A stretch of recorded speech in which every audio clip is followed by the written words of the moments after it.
السلام عليكم ورحمة الله. تخيل للحظة إنك واقف قدام هرم خوفو، أو قدامك معبد الكرنك، أو حتى جوه مقبرة توت عنخ آمون. عينك بتشوف آلاف النقوش والرسومات المنحوتة على الحيطان، رموز جميلة ومتقنة لكنها صامتة. رموز الحضارة اللي بنت الأهرامات دي كانت لغز للعالم لمئات السنين، لغة كاملة اختفت تماما من الوجود. والأكتر غموض من كده هو إزاي قدرنا نرجع صوت الحضارة دي للحياة تاني. إزاي عرفنا طريقة نطق اللغة الهيروغليفية مع إن آخر واحد اتكلمها مات من أكتر من 1500 سنة. الموضوع مش مجرد فك رموز، ده كان عمل بوليسي، رحلة عبقرية من الصبر والعلم، كشفت الروابط السرية بين الماضي والحاضر. في الفيديو ده هنحكي القصة الكاملة لعودة صوت الفراعنة للحياة. أهلا بيكم، أنا إسلام أبو أمن. ما تنساش تشترك في القناة وتفعل زر التنبيهات عشان يوصلك كل فيديوهاتنا الجديدة. لآلاف السنين اللغة الهيروغليفية كانت اللغة الرسمية لمصر القديمة. كان اسمها باليوناني الكتابة المقدسة، وده بيعكس مكانتها الكبيرة. الرموز دي كانت بتستخدم في المعابد والمقابر، وكانت لغة الطب والعلوم والفلسفة. لكن مع مرور الوقت ودخول حضارات ولغات جديدة زي اليونانية والرومانية، بدأت اللغة الهيروغليفية تختفي بالتدريج وتتحول لمجرد نقوش غامضة على الحيطان.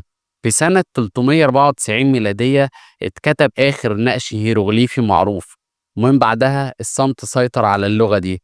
علماء أوروبا فضلوا يبصوا على الرموز دي لمئات السنين ويحاولوا يفسروها، لكن كانوا بيعتقدوا إن كل رمز بيعبر عن فكرة كاملة.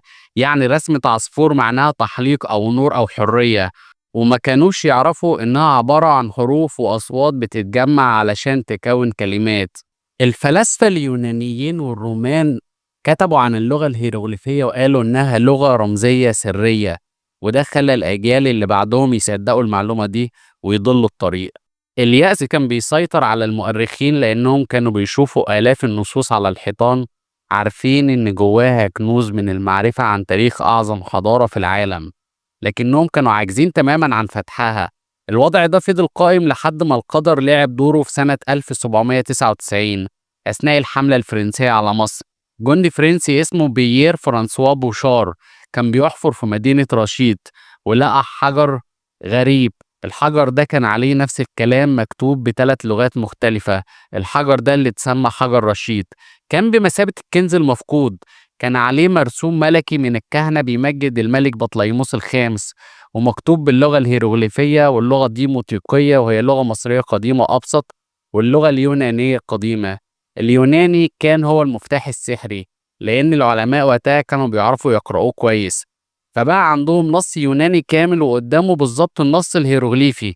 القصة كلها كانت عن مرسوم واحد اتكتب 3 مرات ب3 لغات مختلفة، وده كان زي كأنك بتلاقي كتاب ليه 3 نسخ، نسخة بلغة انت تعرفها ونسختين باللغة انت ما تعرفهاش. المفتاح بقى في ايد العلماء، لكن فك الشفرة نفسه ما كانش سهل. كانت رحلة طويلة من المحاولات والأخطاء. العالم كله دخل في سباق محموم، والكل بيحاول يفك لغز الهيروغليفية. لكن القصة كلها بتتلخص في صراع فكري بين عبقريين من أوروبا.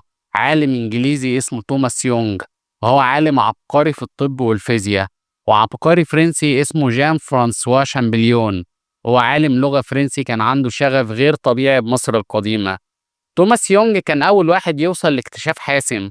هو لاحظ إن في أسماء ملوك محطوطة جوه أشكال بيضاوية بيسموها خراطيش، ولما بص على الخراطيش دي في النص الهيروغليفي وقارنها بالنص اليوناني، قدر يحدد أماكن اسم الملك بطليموس في النص الهيروغليفي. وده كان أول إثبات إن الرموز دي مش مجرد أفكار، لأ دي بتعبر عن أصوات. توماس يونغ قدر يفك رموز 5 أصوات من حروف اسم بطليموس، وده كان اكتشاف هايل، لكنه توقف عند النقطة دي. كانت مشكلته إن ما كانش يعرف يكمل، لأنه كان لسه مقتنع جزئيا إن الهيروغليفية لغة رمزية. في المقابل شامبليون كان بيشتغل على نفس اللغز، لكن كان عنده سلاح سري ما كانش عند توماس يونغ: اللغة القبطية. شامبليون كان عبقري في اللغات وبيتكلم القبطي بطلاقة. اللغة القبطية دي هي اللغة اللي بيتكلم بيها الأقباط في مصر، وهي تعتبر المرحلة الأخيرة من اللغة المصرية القديمة، لكنها مكتوبة بحروف يونانية مع كام حرف مصري قديم. الأقباط فضلوا يتكلموا ويكتبوا باللغة دي لحد القرن ال17. شامبليون أدرك إن القبطية هي الابن الحي للغة الهيروغليفية الميتة، يعني نفس اللغة بس على مر آلاف السنين أصواتها وحروفها اتغيرت ووصلت للشكل القبطي. هو عارف إنه يقدر يستخدم الكلمات القبطية عشان يفهم نطق الكلمات الهيروغليفية. جات له لحظة نور عبقرية لما وصلت له نسخة من نقوش معبد تاني كان عليها اسم الملكة كليوباترا. بالاستعانة باللغة القبطية وقارن اسم كليوباترا باليوناني مع نظيره الهيروغليفي، قدر يفك باقي الحروف وينطقها. ومن هنا قدر يربط بين حروف اليوناني اللي في الأسماء دي والحروف الهيروغليفية اللي قصادها، وقدر يبني أول أبجدية صوتية للغة المصرية القديمة في يوم 14 سبتمبر 1822. شامبليون بعت رسالة مشهورة جدا للمعهد العلمي في فرنسا، أعلن فيها إنه قدر يفك شفرة اللغة الهيروغليفية. ومن اللحظة دي أسرار الحضارة المصرية القديمة بدأت تتكشف للعالم كله. بعد فك الشفرة بدأ العلماء يشتغلوا على تحديد نطق الكلمات بشكل أدق. العملية دي بتعتمد على كذا مصدر. أولا اللغة القبطية هي الأساس، هي العمود الفقري اللي بنعتمد عليه في النطق. شامبليون وعلماء تانيين بعده استخدموا اللغة القبطية عشان يربطوا بين الكلمات الهيروغليفية وأصواتها. فلو لقينا كلمة بيت في النصوص الهيروغليفية وعرفنا إن معناها بيت في القبطي، نقدر نخمن نطقها من النطق القبطي. ده بيوفر لنا إطار صوتي عام للكلمات. ثانيا المصادر الخارجية. المصريين القدماء كانوا بيتعاملوا مع حضارات تانية، أسماء ملوكهم ومدنهم كانت بتتكتب تسجيلات تاريخية للغات التانية زي اللغة الأكادية اللي كانت بتتكتب بالكتابة المسمارية في بلاد الرافدين، أو اللغة اليونانية. فمثلا اسم الملك رمسيس اتكتب في نصوص أكادية ومسمارية. ولما قارن العلماء نطق الاسم ده في اللغات دي مع نطق الرموز الهيروغليفية اللي كانت بتمثل اسمه، قدروا يتأكدوا من نطق الأصوات دي. ده كان زي جهاز تأكيد للي وصلوا له من اللغة القبطية. ثالثا قواعد اللغة.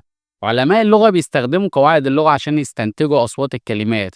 يعني عارفين إن اللغة المصرية القديمة ليها قواعد معينة بتحدد طريقة نطق الكلمات، وبناء على القواعد دي والرابط باللغة القبطية والمصادر الخارجية بيقدروا يحددوا النطق تقريبي للكلمات. ولكن لازم نكون أمناء جدا. النطق اللي بنستخدمه للغة الهيروغليفية ده مش دقيق 100%. ليه؟ لأن اللغة المصرية القديمة زي أغلب اللغات السامية ما كانتش بتتكتب الحروف المتحركة، الفتحة والكسرة والضمة، فما كانش فيه حروف للألف والواو والياء. العلماء بيخمنوا أصوات الحروف المتحركة دي بناء على اللغة القبطية، لكنها بتبقى مجرد تخمين. علشان كده النطق اللي بنستخدمه دلوقتي زي كلمة رعمسيس اللي هي نطق أكبر للواقع، ده يعتبر نطق أكاديمي، يعني نطق بيستخدمه العلماء عشان يكونوا على أرض مشتركة، لكن مش هو النطق الحرفي اللي كان بيقوله رمسيس الثاني بنفسه. الخلاصة إن سر النطق الهيروغليفية ده مش سحر، دي قصة عظيمة بطلها حجر رشيد اللي كان المفتاح، وعبقرية شامبليون اللي قدر يربط بين اللغة المصرية القديمة واللغة القبطية الحية.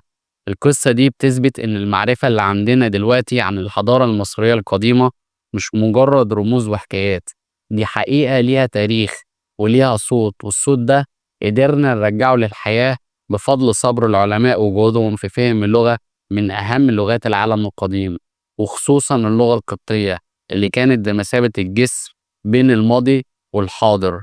لو عجبك الفيديو ده واستفدت منه ما تنساش تعمل لايك وتشترك في القناة عشان يوصلك كل جديد، ونشوفك على خير في الفيديو الجاي.